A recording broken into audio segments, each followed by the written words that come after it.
If we could return to nuclear war, you've briefly mentioned that a lot of things go back to the Third Reich and Hitler.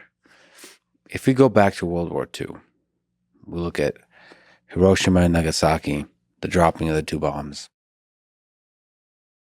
I would love to get your opinion on whether we should or shouldn't have done that, and also to get your opinion on what would have happened if Hitler and Germany built the bomb first.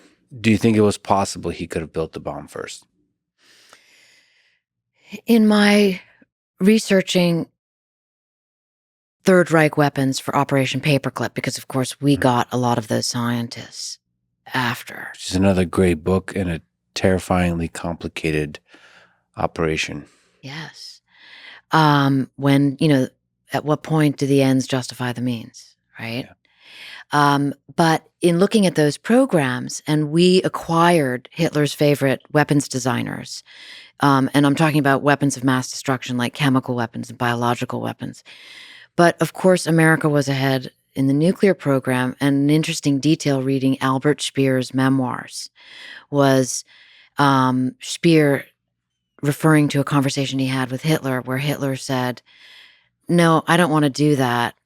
That's Jewish science." And so because of Hitler's own racial, ethnic prejudices, they didn't develop the bomb, right?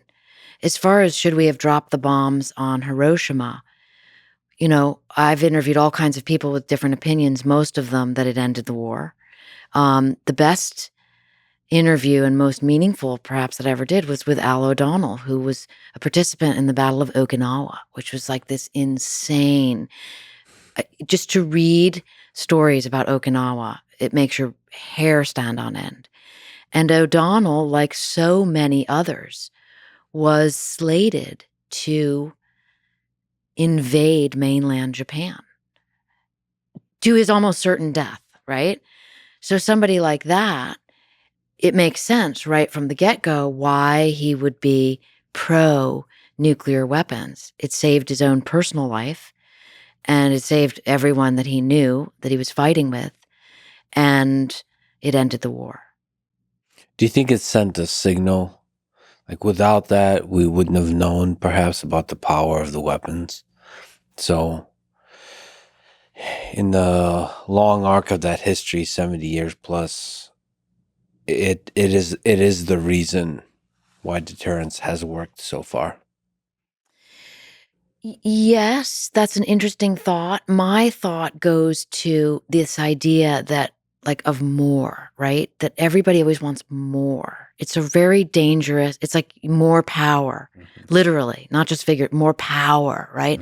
And what is more confounding to me beyond the fact that we dropped 2 atomic bombs on Hiroshima and Nagasaki and the war ended is that this decision was then made to develop the thermonuclear bomb, a force that is it's the degree of magnitude of that power is mind-boggling. I mean, even projects within the Manhattan Project defined the thermonuclear weapon as the evil thing.